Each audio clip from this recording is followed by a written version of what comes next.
It's the healthiest thing for you to have someone else tell you what's good and what's not, because as a musician, we just get married to everything. Uh, Right.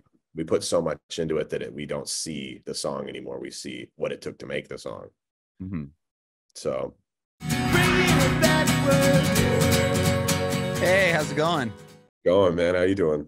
I'm doing awesome. I appreciate you doing this. Yeah, absolutely, man. Anytime.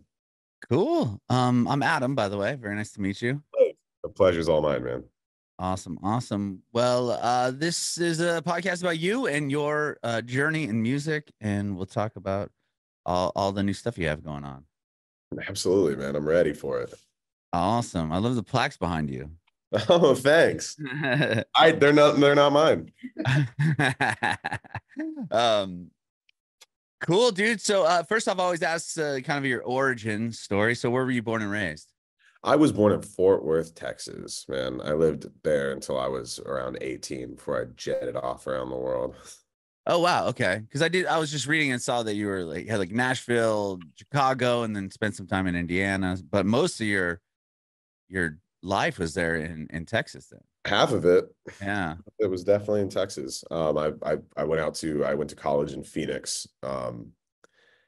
Did spend some time in LA after that, hopped over to Indiana, Chicago, now Nashville. Oh, cool. Are you in Nashville now? I am.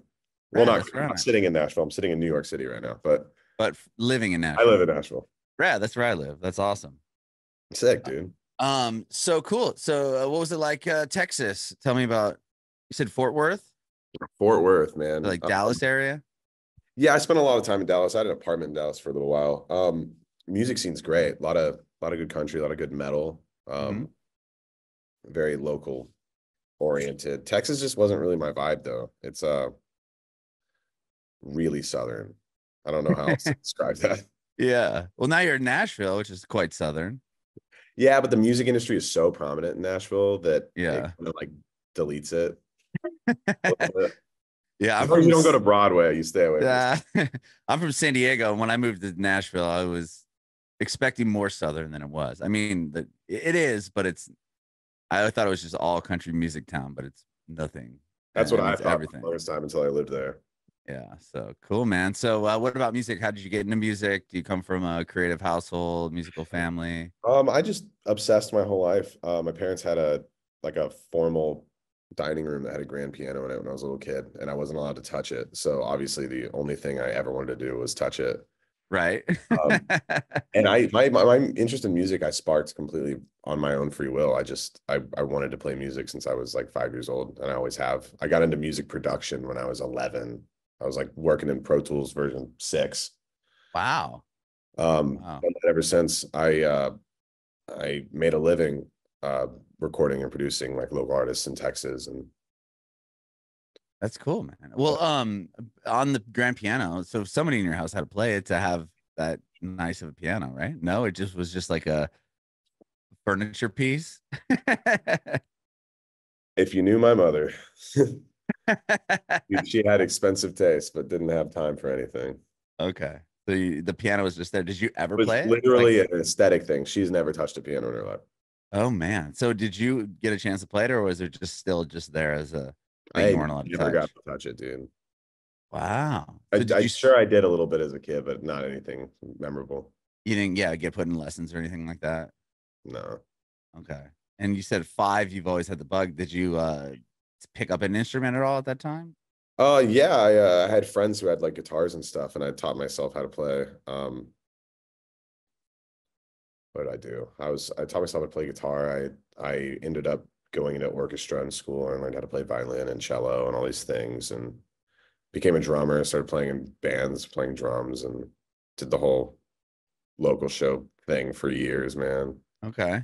And then started recording. I've always been obsessed with music. Yeah. And then you started, you said you were producing and recording for other artists. Yeah, that's actually been the biggest passion of my entire life. I love music production. I just love the engineering aspect of it. Like, I'd rather talk to you about the dynamic frequency response of a microphone than about my favorite song.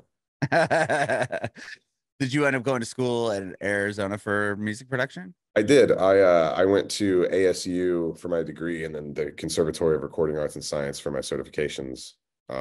and I just went to school for audio engineering and the sound science. Wow. And then you moved to LA. I did. I went and did an internship at LA at East West for a little while. Okay. Were you, was it just trying to produce for bands and record and do Well, that? that's what I was trying to do. I was more of a janitor during that internship, but Okay. Did you start writing your own songs at that point, or were you, or I'd was always this just written kind my of something own that music. happened? Because I know this was like a pandemic thing that got really popular, obviously. Yeah, I'd always written my own music and recorded it, but I never showed it to anybody. And it wasn't until 2020 that a friend of mine convinced me to put my music on the internet. Really? And it just Okay. happened to first shot work out. Okay. So you go from what, LA, it just wasn't working out there. Like what took you all the way to Indiana? A job offer, man. I worked at Sweetwater.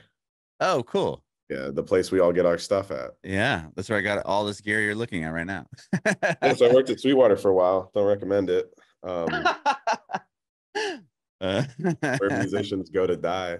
So you were there, and then how long had you been there since when the pandemic happened? I heard about the pandemic on like a Spotify commercial on my way to move to Indiana while I was driving. Really? So what was it? So March? Was it in first March? week, the company shut down. First week I was there. Nice. Okay, so you're Was in not very Indiana. nice. Yeah, with a what? I Move your moved to whole life. Indiana. I had zero friends, hadn't met a single person at this company. They're like, all right, that apartment you just got, you're gonna be there for a while. And then the state shut down and I had nowhere to go. And so I just sat in my apartment alone for about 6 months Oh my gosh! And and then couldn't you're go just anywhere, what? do anything, couldn't meet anybody. And I was like, I got to start writing music. And so I started doing Doing that that, on TikTok and quit my and then job. yeah. Wow. Okay. So and the first video you put up on TikTok, right, did really well. Yeah. I mean, the first video got me 100,000 followers. That's so This crazy. is in like a day. What was that like? I mean, putting the first song up, just probably not thinking much of it, and then I what didn't the think anything of it, man. It was a yeah. video of me with the phone in front of my face. And I was like, hi, this is what I look like. This is my song. And what And was it the just song? Was cut it to the song Spotlight? playing. Yeah, it was Spotlight. Okay. So you play that song, and then you what was it like? Are you checking your phone like an hour from then and it's just going wild, or was it It was like kind of 15 minutes in. It was like you have 700 notifications. And I was like, 700 what notification? And then I don't know. It got to the point where I was like, for me, it was brand new. This never happened to me before. I had like 300 friends on social media my whole uh-huh. life.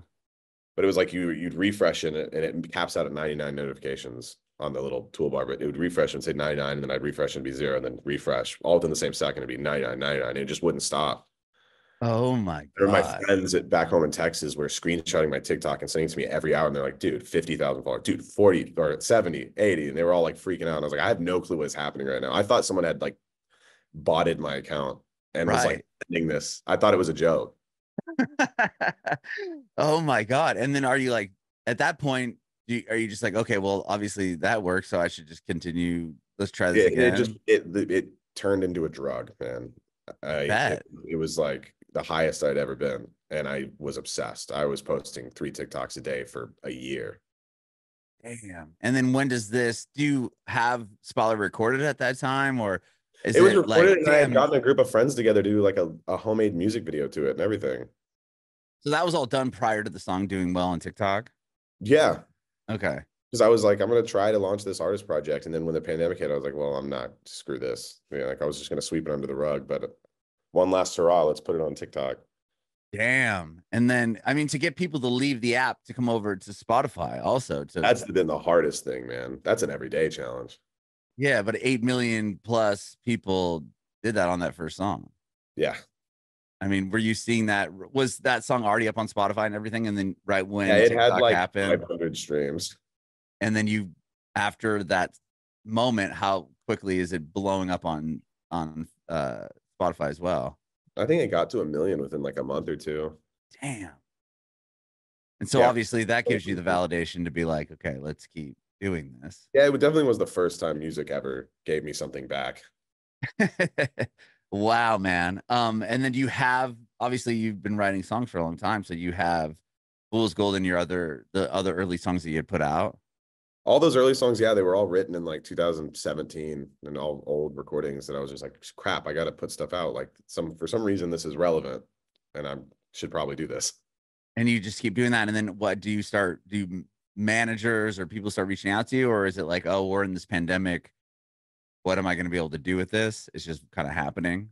I had no idea. It was actually like other friends in the music industry that kind of like pointed me in the right direction. I met my manager from another person I met in the music industry that just spoke really highly of him, and he's been my manager ever since. Wow. Okay. Been together And for 3 years now. wow. Okay. So you have these songs and everything's working, and you're like, oh my God, this is wild. But you're also in the pandemic. So it's like, does this stay like an internet thing? Am I going to be able to? Yeah, I had no idea what. Yeah. I mean, that was uncharted. The whole thing was uncharted territory, but I also just had no idea how to run. I mean, I got a manager and he did the heavy lifting for me because I had no idea how this industry really worked. Okay. And at what point do you get to leave the job at Sweetwater? Was it fairly fast? I left the job at Sweetwater the very first time I got a DistroKid like Spotify check because it was more than my entire year at Sweetwater. Damn. Okay. So at that point, you're like, all right, I'm done. I didn't say a word to anybody. I put my backpack over my shoulder and walked out of the office and never spoke to them ever again. I remember Damn. the boss was like, "Where are you going, Blake?" And I just didn't say a word. I just kept walking. All right. Well, at least you can't use them as a recipe on your recommendation list, but I guess it doesn't matter at this point. You know what? I don't need their recommendation. Yeah. I recommended anybody for their company. So you like does everything start opening up? Obviously 2021-ish, and are you able to kind of convert what you were doing online into ticket sales and tours and playing out? Or in how long are you in Indiana for? I left Indiana, I think just weeks after I quit my job. I mean, I hightailed it. My manager was in Chicago as well as the group of guys that were playing for Letdown in the beginning. Okay. So Chicago was 3 hours away, and I had never been really to that city. So that's where I went. Took off and went to Chicago. Yeah. And then the live show stuff, I mean, it just started with my manager was getting us Chicago gigs for like radio stations and like, festivals and stuff like that. Some stuff in Milwaukee. Ticket sales are tricky. It's one thing to convert fans from TikTok to Spotify, but getting them from Spotify to seats is a whole, that's something I'm going to be figuring out for years. Yeah, it's wild to see that. I mean, I'll see artists that have so many streams and so many things going on, but then you'll see them, not having a difficult time selling tickets. Touring is not what it used to be. I don't feel like. I feel like it's only gotten harder. Yeah, I 100% agree with that. So at what point are you having to like, when do you not run out, but like, when are the songs that you said you wrote in 2017? Like, when are you just going, okay, I'm going to start pushing out fresh stuff? Oh, I blew through those songs in the first like 3 months. Okay.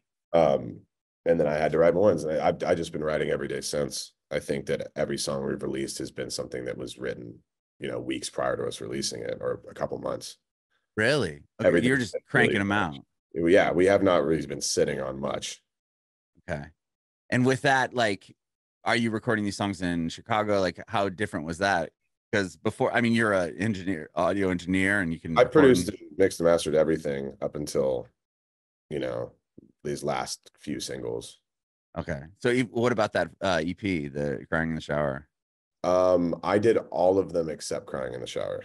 Really? Okay. Yeah, I think. Well, yes. Okay. And was that different, having that song be recorded? That was the first song I ever put out that had like co-writers and another producer on it. It was different. It was definitely where I found out what kind of ego I had. I definitely had to learn how to let go of my little baby.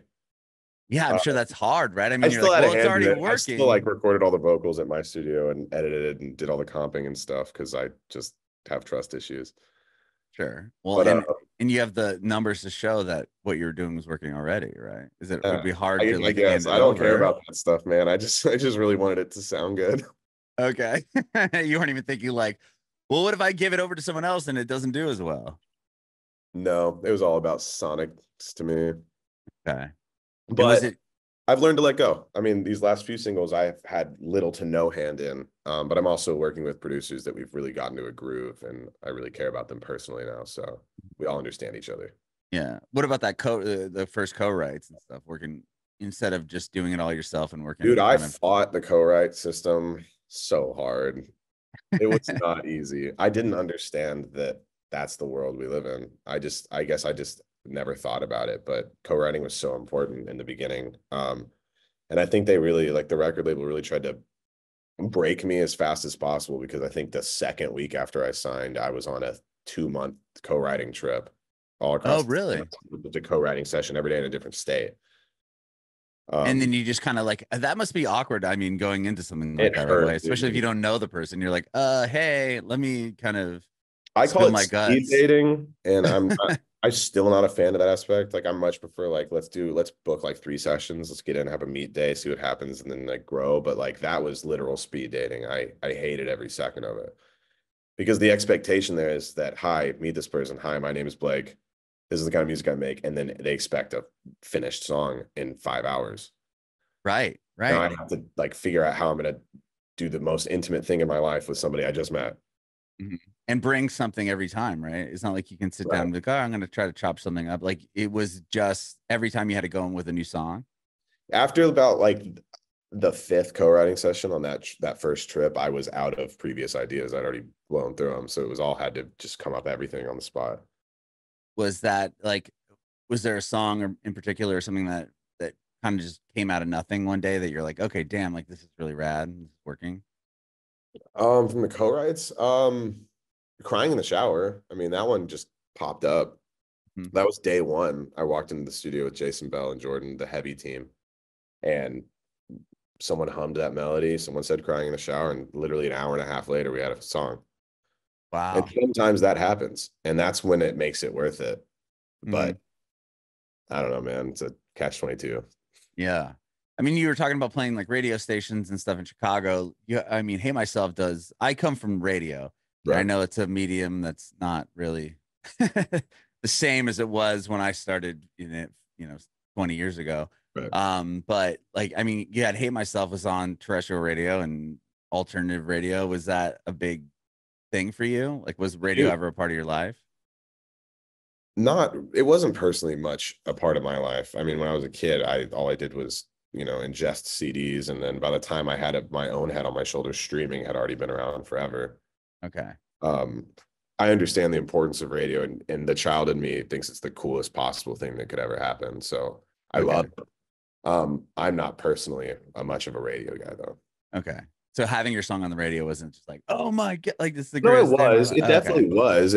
It's just, I think it just means something different to me, I think, than it does to other people. And I don't personally see the actual importance of radio, but I do think it's the coolest thing that you can possibly do is get your song on the radio.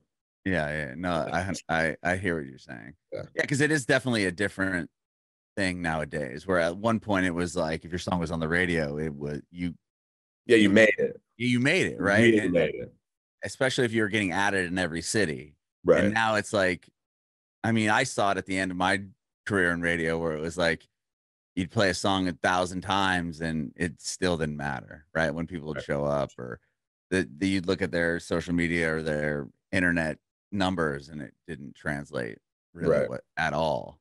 Whereas if you can It blow up helps on with touring a TikTok, lot, though. If people are playing your songs on the radio, I think it's one of the few things that actually really helps with getting asses in seats, man. really, Yeah. that's interesting because when I was there, it was really hard for us to get asses in seats when it came to the shows we were putting together. It'd be like if we put the 1975 on a show, it'd be like, okay, well, we know that's going to sell because they have a Right. dedicated fan base. But if it was some newer artist, it didn't really guarantee much of anything. Right. So are you have an album coming out, right? I An do. album or a new EP, Nope. Full length. full length. The first one.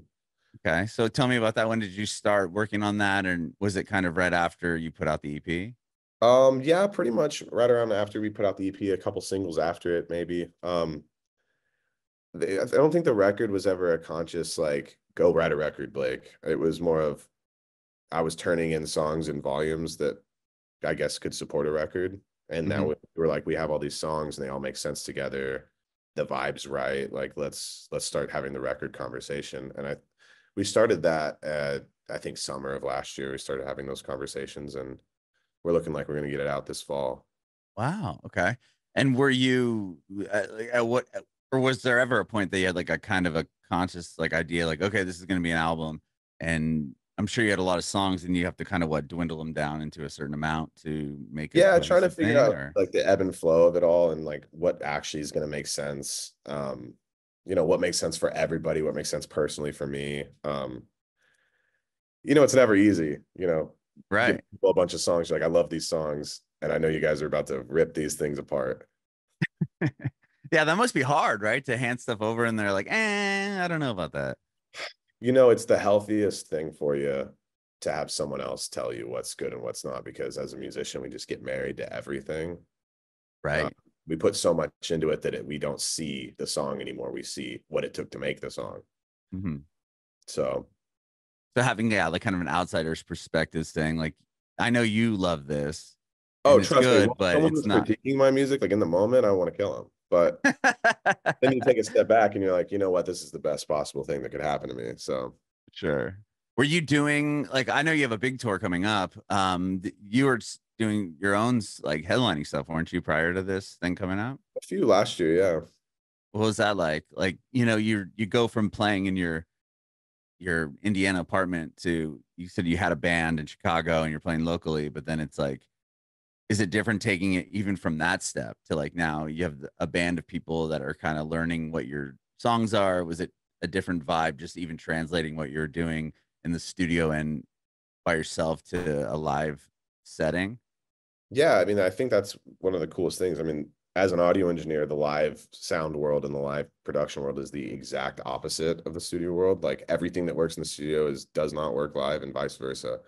Mhm. Um, Getting to actually see these things in like a tangible form is kind of awesome. It's really cool to watch musicians like my guitar player, my drummer, like learn these songs and get excited about them and like show up to rehearsals and know everything and I don't have to do any work and they're just like, we're good to go, man. Everything's perfect. Wow. It's really awesome to be in those situations. And then like the shows themselves have been incredible. I mean, we've like every artist, we've struggled to get people in seats, but when it works, man. We've had some really incredible, a few sold out ones. These music festivals lately have been incredible. I mean, mostly at a loss for words for it all, man. I'm still kind of under the shock and awe umbrella. Mhm. And then you have a big tour coming up, like Stan Atlantic Yeah, the and a summer bunch school of. tour, dude. Yeah, that's July and August. That one's gonna be incredible, dude. I'm actually a huge fan of a few of the bands on it, so I'm really excited about it. Yeah. And you're playing a ton of rad cities, and you're playing Nashville, which is cool. Playing all the best ones, man. You're even playing San Diego, which I was surprised at. A lot of people are skipping that town. I was surprised there was San Diego, not Los Angeles. Yeah, Anaheim. I don't know where you're playing in Anaheim, but if you're playing like, yeah, maybe House of Blues or something, that's kind of LA. No idea. Oh, man, I'm really nearsighted, dude. Get on the bus Start and just obsessing over go. the venues at summer school when it gets a little closer. Yeah, right on. Raincoat's the latest single. Dude, I love Um, that song. yeah, tell me about writing that one. Oh, that one was fun. We had a funny moment um where I was in a relationship and I got locked out of my house and there was this big knockdown drag out fight at 1 a.m. that shouldn't have happened. But I was telling the story to Carlo, who I wrote Hate Myself with, and he was like, dude, let's just write a song about being locked outside your house. And then it wasn't raining. We decided to make it raining. And then we were like, well, what do we do with rain? Guess you need a raincoat. Too bad it's inside. That was one of the few songs that came from an actual situation, but actually was fun. Most of my songs they're more emotional and serious and like, I don't Yeah, know. Raincoat was just fun. It felt good to do a fun one.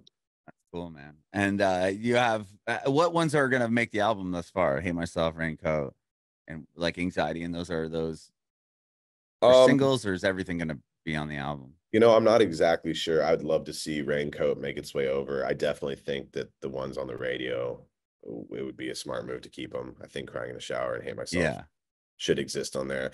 If I had it my way, that would be it. I'd love to get out as much new music as possible. I think the EP was a re-release of 3 or 4 songs. So I would love to see those songs not be released for a third time. Sure. Yeah.